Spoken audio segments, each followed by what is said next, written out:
7일기 영어 트레이닝 머스터딘의 고혁준 선생입니다. 우리나라 영어 강사 또는 영어 선생님, 이런 식으로 학생들에게 암기를 강요합니다. 본인은 다 아는지 모르겠어요. 그리고 아는 척 하시는 건지, 암기 왕이 곧 영어 왕인지 한 번쯤 생각해 봐야 되죠. 결론부터 말씀드리고 시작해 봅니다. 2022년 3월 고3 37번 모의고사를 보시면 이 단어가 나옵니다. 저는 이걸 해석할 때 구성이라고 해석했어요. 그냥 아이들이 이론적인 구성을 개발해서 뭘 구별한다? 구름의 움직임을, 그렇죠? 사람이나 동물의 움직임과 분리하는 그런 것을 한다. 그래서 두려움에서 사라진다. 뭐 이런 얘기였어요. 그런데 다른 강사분들은 이 컨스트럭트를 뭐라고 했냐면 구성이 아니라 다른 뜻으로 이야기라는 뜻이 있다. 뭐 아이디어라는 뜻이 있다. 이론이라는 뜻이 있다. 이런 말을 하더라고요. 이론, 이야기, 뭐 생각 이런 말이 있다. 그래서 이론적인 생각을 개발해서 틀린 말은 아니죠. 반드시 있을 겁니다. 왜? 사전에 있으니까요. 자, 근데 이게 아무리 봐도 컨스트럭터라가 여러분들 이야기란 말이 떠오르시나요? 떠오를 수 있죠. 구성한다는 것은 뭔가를 구성한다는 거예요. 이거 그냥 구성이 맞아요. 구성한다는 것은 이야기를 구성하죠. 이론도 어떤 생각이 구성되는 겁니다. 그런 의미에서 컨스트럭터 쓰는 거지, 아이디어라는 거하고 똑같은 단어로 볼 수 없어요. 같은 단어 아닙니다. 그래서 이분들은 도대체 이것을 어디서 얻었을까라는 궁금증이 생겨서 한번 뒤져봤습니다. 과연 구성이 어디서 났을까? 자, 이건 네이버 사전을 뒤져본 건데요. 자, 보면 건설하다, 생각하다, 생각이라는 단어가 나오는 거 볼 수 있습니다. 옥스퍼드 보면은 건설하다, 구성하다, 생각이란 말이 나옵니다. 여기에서 힌트를 얻었구나를 알 수가 있어요. 단어도 구성들. 자, 그래서 이걸 갖고 단어를 이 하나가 아니라 구성이라는 단어 말고도 여러 가지를 암기해야 된다 라고 말하는 거죠. 그러나 동화를 보시면 여기는 또 생각이라는 단어가 없습니다. 보이십니까? 건조, 복합 개념, 구성책, 구성 개념, 구성주의 작품, 이 5가지 다 외우실 건가요? 그러란 얘기죠. 지금 말한 거. 그러면서 하는 얘기가 난이도가 어려워졌다 그래요. 자, 보시면 건축물, 이것은 지금 YBM입니다. 어디에도 보시면 생각이라는 단어는 또 없습니다. 복합, 심상, 복합, 개념이란 말은 있죠.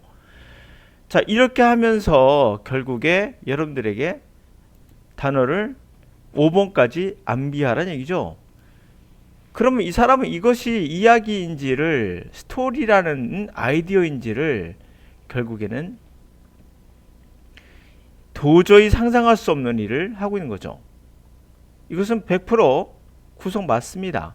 그리고 이야기든 아이디어든 그것도 구성으로 되어 있는 거거든요.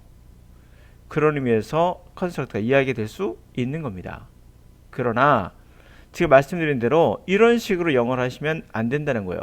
자, 아이들이 이론적 구성을 개발해서 움직이는 구름과 움직이는 사람과 동물을 구별한다. 전혀 해석에 문제가 없죠. 우리는 이해하는데 문제가 없습니다. 그래서 이러한 강사들이 학생들에게 잘못된 시그널을 주고 있는 거예요. 아, 내가 단어를 암기해야겠구나. 물론 필요한 부분이기도 하지만 이런 식으로 접근해서 문제가 되는 거죠. 컨스트럭터는 그냥 구성어로 하셔도 문제 없습니다. 두 번째 가도록 하죠.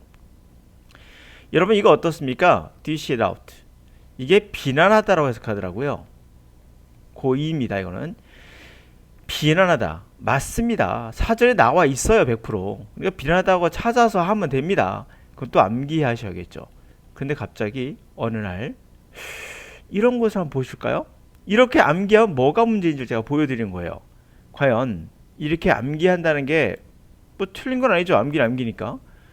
비난하다. 좋아요.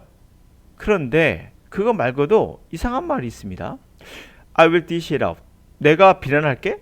아니요. 능률은 낮지만 내가 그것을 나눠줄게라고 표현합니다.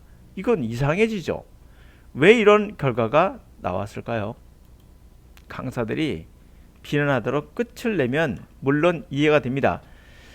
그래서 아이들은 비난을 배우고 비난을 받는 걸 배운다. 받아들이는 걸 배운다. 해석이 너무 깔끔하죠. 그러니까 이거 딱 이게 번역이에요, 여러분들. 자, 여러분 이거 모른다고 가정합시다. 모른다고 가정해봐요. 그럼 DC다 하면 느낌에 보시면 알겠지만 접시에 내놓는 거거든요. 요리하는 겁니다. 요리해서 내놓는 겁니다. 자, 앞에 있는 문장을 잘라서 봤기 때문에 이 문장을 이어서 보도록 하자고요. 앞에 문장과 연결되는 구조입니다. 원래는. 여러분들 이거 모를 수 있습니까? 모를 수 있습니다. 그러면 있는 그대로 받아들여 보도록 하죠.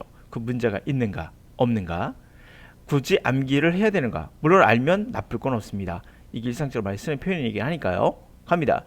부모들이 육체적으로나 말로 학대하거나 그러진 않겠지만 그들은 갈등에서 샤이하지 않다. 다시 말하면 그들은 갈등에서 피할 생각이 없다는 거예요. 육체적으로나 말로 학대하거나 그러진 않았지만 그러니까 않았었지만 그 부모들은 갈등을 피하지는 않았었어요. 대신에 그들의 아이들에게 보여야지 들리면 안 돼 라는 대신에, 이 말은 뭐냐면 너 말하지 마 이러는 거예요. 자, 그냥 보여, 그냥 말하지는 마, 내 귀에 들리게 하지 마 라는 대신에 그들은 그들에게 다시 모르겠어요. 말하라는 얘기죠. 그들을 위해서 서라, 스탠드업해라, 대변하라는 얘기죠. 그들은 그 아이들에게 너를 대변해, 네가 주장할 거 주장해 라고 격려하고 있다. 아이는 그것을 요리해서 내놓고 그것을 또 받아들이는 것을 배우게 된다라는 거예요. 어때요? 이것을 요리해서 내놓는다와 요리를 해서 받아들인다와 이것을 모른다 하더라도 해석에 전혀 문제가 없을 뿐만 아니라 의미도 대충 느낌이 오시죠. 그러니까 자신이 뭔가를 다뤄서, 그렇죠? 요리를 한다는 뜻을 비유적으로 생각해 보세요. 뭔가 요리를 해서 내놓을 줄도 알고 자신을 대변도 하고, 그렇죠? 그리고 자신이 그것도 어떤 것에 대해서 또 누가 해놓으면 그것도 받아도 드리고 이러란 얘기구나를 알 수가 있다는 거죠. 그렇다고 제가 this, this, out 이런 것들을 어원을 찾아가면서 역사를 배운다는 것 자체도 학생은 그럴 필요가 전혀 없어요. 그냥 이렇게 해석해서 문제 없으면 오케이. 그리고 나서 약간 애매한데 의미가, 그때 사전이나 아니면 기타 강사들 강의를 보고 나면 그렇게도 해석이 될 수 있구나라고 그냥 받아들이면 되는 겁니다. 그 이상 그 이하도 없어요. 특별하게 뭔가 this, out은 비난하다라고 암기하려고 들지 마시고 그냥 문장 전체에서 그렇구나 라고 생각하시면 자연스럽게 여러분들에게 이해가 되고 암기도 됩니다. 네, 맞습니다. dish out은 어떤 것을 요리해서 접시에 담아서 내놓는 거예요. 그 뜻이에요. 분배한다는 얘기예요. 근데 항상 이시라는 단어가 어떻게 지나다 보니까 이게 비난이란 말로, 비난, 인솔트, 모욕 같은 단어로 쓰이게 된 거예요. 항상. 그러니까 모욕을 상대방에게 내놓는 거예요. 다시 말하면 비난하다가 되는 거죠. 그리고 take it 할 때 또 비난이 되는 거다. 비난을 받아들이고 이렇게 상투적으로 쓰게 되는 겁니다. 우리도 그러하죠. 어떤 표현을 할 때 일상에 먹는 음식과 비유해서 상대방에게 말을 하잖아요. 너 돼지같이 먹는다, 돼지처럼 먹는다, 이렇게 비유하듯이 그런 겁니다. 그래서 이것을 dish it out은 원래 의미는 요리를 해서 접시에 담아서 내놓는 겁니다. 그 이상 의미도 없어요. 근데 관용적으로 계속 이시라는 단어가, 야, 너 그런 것들을 요리해가지고 말이야 나한테 내놓는단 말이야, 나한테 분배한단 말이야. 그것이 어떻게 보면 우리의 문화는 안 맞지만 그들에겐 비난을 퍼붓는다, 요리를 퍼붓듯이 접시에 나눠두듯이 비난을 퍼붓는다는 의미로 받아들이게 된 거예요. 그래서 이것은 뭐다? 비난을 얘기하는 거예요. 이런 역사를 알 필요가 있습니까? 없어요. 당연히 없습니다. 제가 말씀드리고 싶은 요지는 그거예요. 바로 강사들이 이런 거 다 암기해서 여러분들에게 다 컨셉트가 생각이라는 단어 알고 그것을 암기하라고 여러분들 강요한다면 여러분 영어를 배우는 게 더 힘들어질 거예요. 그냥 구성하시라면 돼요. 구성. 그걸 굳이 아이디어, 이야기까지 들어갈 필요 없다는 거예요. 그러지 않아도 되기 때문이죠. 그럼 자연스럽게 이 컨스트럭터 하나가 어떤 생각인 것 같다라는 느낌이 올 수도 있어요. 그게 바로 여러분들이 사전을 만드는 거예요. 두 번째, dish it out. 그냥 접시에 내놓는 거예요. 알죠? 뭔가 요리해서 내놓는 방법도 배우고 그것을 또 받아들이는 방법도 배우고 이겁니다 원래가. 그런데 비난하다로 하다 보니까 의미상 그렇게 된 거죠. 이거 몰라도 푸는 데는 지장 전혀 없어요. 보시면 알겠지만. 그래서 이렇게 해서 여러분들은 dish it out도 뭔가를 이렇게 요리해내는 거, 자신을 대변하는 거, 뭐 이런 건가 보다라고 잘못할 수도 있죠. 상관없어요. 잘못하는 것도 전혀 문제가 안 돼요. 나중에 그게 잘못이 아니라 진짜 사전에 그 뜻이 등재될 수도 있습니다. 그런 문장이 나오기 시작한다면 모를 일이에요. 아무도.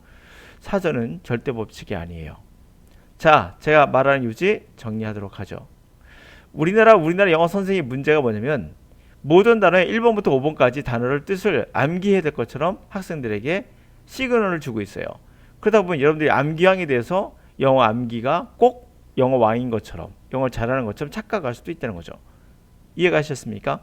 컨스트럭터가 여기서 만약에 건축이란 말로 쓰였다면 건설, 구성이란 말로 쓰였다면 그거에서 또 이것이 또 생각이라는 단어로 쓰였는지를 모든 문장에서 다 구별해 가면서 여러분들은 집어넣는 훈련을 하셔야겠죠.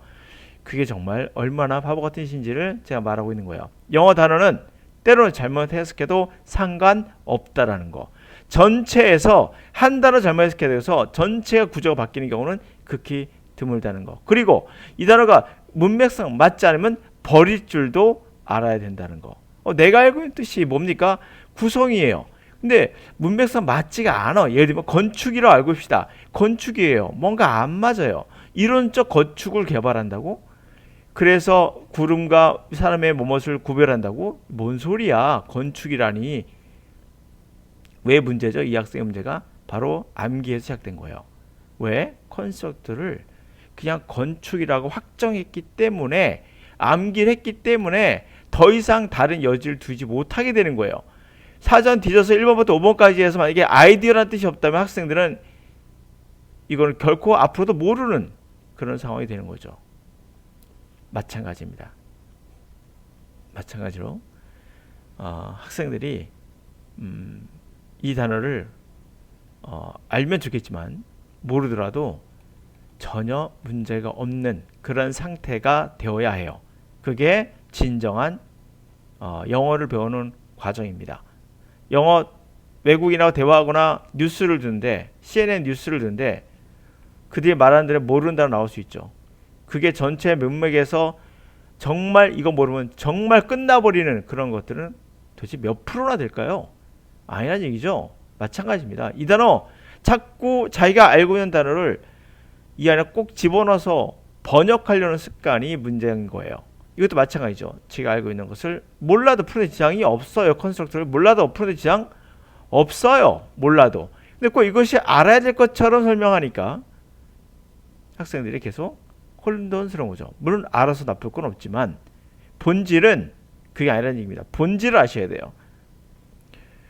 그렇다고 해서 제가 다시 말씀드립니다. DCL아웃의 역사를 찾고 이디엄의 어떤 역사를 찾아가지고 그 단어의 뜻을 깊은 뜻을 알고 이럴 필요는 없어요. 문제 해석하고 자연스럽게 DCL아웃이 뭔가 요리를 내놓는다든지 비유적으로 은유적으로 표현한 거구나. 요리를 내놓는다고 그걸 가야 된다고? 요리를 내놓는다는 것은 자기 생각을 좀 정리해서 자기를 변화한다는 얘기 같다고 잘못할 수도 있죠. 그렇죠? 예. 그러나 괜찮아요. 그렇게 안 해도. 문제에 전혀 영향 미치지 않습니다.